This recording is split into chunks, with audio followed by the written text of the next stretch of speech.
I'm Coach Corey Wayne, and this is my video coaching newsletter. And the topic of this newsletter is going to be, is it too late for me?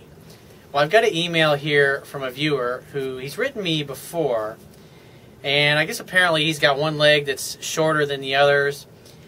And what we're going to talk about is people's internal psychology and how, as I say this a lot, the quality of your life is going to be in direct proportion to the quality of the questions that you consistently ask yourself. And so if you've got something that you, or an area of your life that you're trying to improve, or something you're trying to overcome, or just simply get better at a certain aspect or area of your life, then what you got to understand is that you have to apply yourself. You've got to take action. And what a lot of people we tend to do is we tend to suffer what's called the paralysis of analysis, where we just sit there and bullshit ourselves and give ourselves a mental circle jerk off, if you will, and just run around in circles and never get anywhere because we keep using the excuses or our story as to why we don't have the things in our life that we want. And it's interesting that this guy brings up a lot of these things that he's doing to sabotage his own success, and what he's using and telling himself to keep from taking the action that he knows that he needs to take. And in keeping with today's theme of the video that I'm going to do, I've got two really great quotes that I want to share with you. The first one is, it's by Harry Truman. And if you don't know who he was, Harry S. Truman was our president during World War II after Frank FDR died. And he says, if you don't know where to start to turn your life around, try anything. Imperfect action is better than perfect inaction. Like I say all the time, repetition is the mother of skill. And if you're not good at something, if you want to become great at something that you're not very good at, you've got to practice your skills. If you want to improve your social skills, and so it's easy for you to meet women anytime, any place, and anywhere, you got to get in the habit of being able to strike up a conversation with people standing in line while you're getting a cup of coffee, while you're trying to pay for your gas, while you're trying to pay for your groceries, while you're walking around in the mall or out in the street in public. You got to get good to the point where you can just look at somebody and ask them an opinion or strike up a conversation, because you never know when you're going to turn around and there's going to be an absolutely drop-dead gorgeous woman standing there in line. Or you turn around and there's a CEO of that company that you've always wanted to work for, and you want to get good at striking up conversations so you can influence people to get them to do what it is that you want. Give you a job, invest in your company, go out on a date with you, whatever happens to be. Become your friend, invest, get them to maybe come work for you, convince somebody that why you've got a better opportunity than their current employer has. And another quote, the second quote that I want to share with you, is one by Jason Allen, and he's an NFL football player. And he says, always believe that you will ultimately succeed at whatever you do, and never forget the value of persistence, discipline, and determination. One of the things I love about professional athletes is that they focus on one thing. Whether it's LeBron James, who is one of the is currently obviously arguably the best NBA basketball player in the world, and some people are saying he's more gifted than anybody else that's ever come before him. But he only has one championship so far, so until he has a lot of rings on his fingers, people are going to obviously have something to say about that. But the one thing that he focuses relentlessly on is preparing, taking his shots. And in the off season, he's always trying to work on or acquire a different skill set to add to his toolbox of what his skills are for the NBA. Or a player that plays in a National Football League. It's like all these guys like Reggie Bush, or some of the other guys like Tom Brady. Even though they've been in the league a lot of years, they all say the same thing. I'm just trying to get a little bit better each day. They're always focusing on their craft. Even though they've already made it to the NFL and they're in the big leagues, they've got to work to stay on top. Like another famous football player that used to play for my team, the Miami Dolphins. His name was Zach Thomas. He's this little short guy. When physically you looked at him, he really wasn't what NFL linebackers were supposed to be.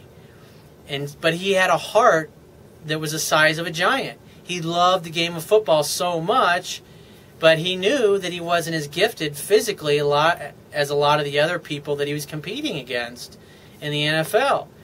So he had to eat better. He had to work out longer. He had to be stronger. He had to focus on his fundamentals more. He had to practice his craft a lot more than other people who were more talented that he was competing against, just because he didn't have the natural physical abilities and talents and gifts that other people had. And so what he did was he trained himself mentally and physically to take action, to practice over and over and over and over again.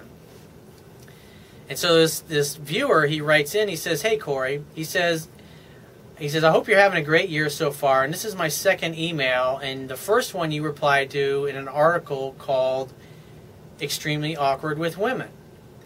He says, "After viewing your video response, I should have proofread my email more carefully before sending it because I think it may have given you the wrong impression." He says, "I didn't mean to convey that my shorter leg was the sole reason that I'm not successful with women.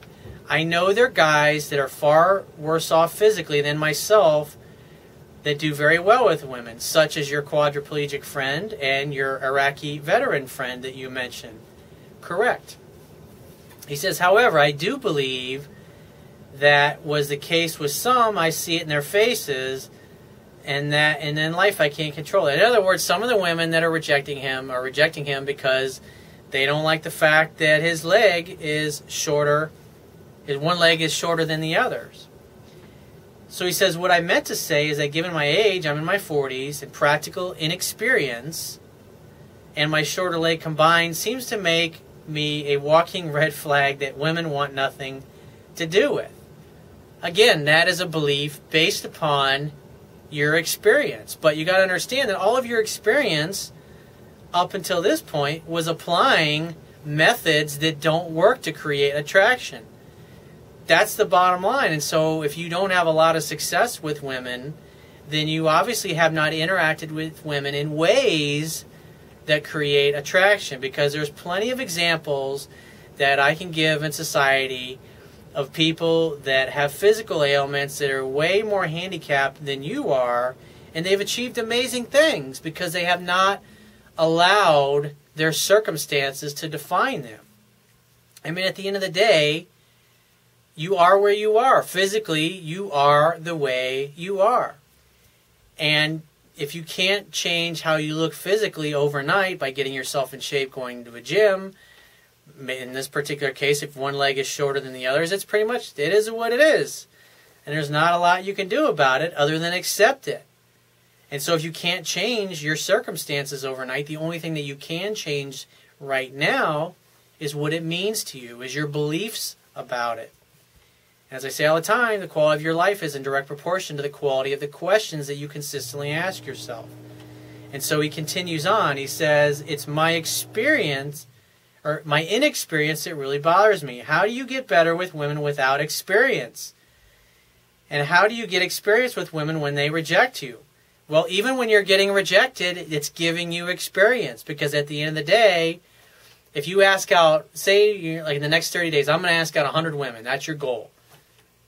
And the bottom line is if you talk to 100 women and you get to the conversations to the point where you actually say, "Hey, what's your phone number?"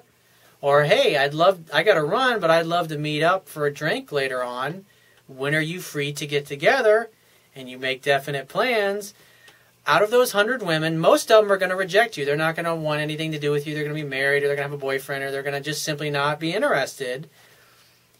But there's going to be a certain percentage of them that are. Maybe it's 1%, maybe it's 2%. It doesn't really matter. You got to get to the no's in order to get to the yeses. And see, what you're doing here is you're going, "Oh, my inexperience, I get rejected. And therefore I have inexperience." It doesn't matter. You got to get rejected, and you got to get through the no's in order to get to the yeses. And out of 100 women, most of them are going to say no to you. That's just the numbers, dude. That's just the way it is. But you will improve your numbers, because when you interact with that many women, if over the course of 30 days you decide you're going to ask out 100 different women, that means you probably have to talk to a lot more than 100 women to get to the point where you're asking them out for a date. But if you're going to get to the point where you're going to go through that process and ask out 100 different women, you're going to gain experience. You're going to see that some days things are going to seem to like flow, and some days you're going to feel like you're really having to try hard to get women to interact and talk with you. He says, if I ever do get a date, well, that's really positive outlook in life. How do I explain why that's the case? In other words, why your leg is shorter? You don't need to explain anything. Your leg is simply shorter than your other one. Why do you have blue eyes? Why is your hair short? Why is your hair long? Why do you have fingernails? Why does the bird fly? I mean, what does it really fucking matter? At the end of the day, you are the way you are. You don't need to apologize for anything. And he puts in parentheses, nobody ever wanted me for most of my life. Well, the only reason that nobody wanted you is because you interacted in a way that believed you were going to get rejected anyways, which is pretty much what you've already communicated to me so far in your email. He says, I purchased your book and I saw a lot of the things I was doing wrong over the years. It definitely shed some light in areas that I was terrible in, such as exhibiting needy behavior, which I'm still working on for starters. He says, even though your book has been an asset overall, I still can't help thinking that, and he puts in big letters, in my case. In other words, Corey, he's trying to convince me that he's a loser and nothing's ever going to work for him. That's what he's really asking for here. And I'm sorry, dude, it's not going to happen. He says, if it's only just making me a better friend to women, and they'll continue to never see me as anything else. Well, until you've talked to and interacted with hundreds of women, everything you've done up to this point, so you're 40 years old, so say over the past 40 years you've talked to thousands of women. The bottom line is you're interacting in ways that don't create attraction. You yourself admitted that you've acted needy and insecure, and so you probably acted kind of like a creepy stalker type of guy.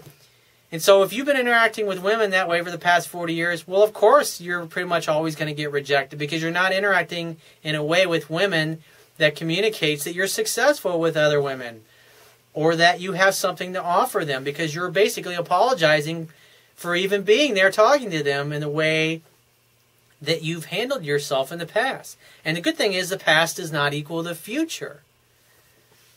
And so it doesn't matter what you did. The bottom line is the definition of insanity is doing the same thing over and over again, expecting a different result. And so for the past 40 years, you've been interacting in ways that you yourself have admitted don't work because of your needy, insecure behavior.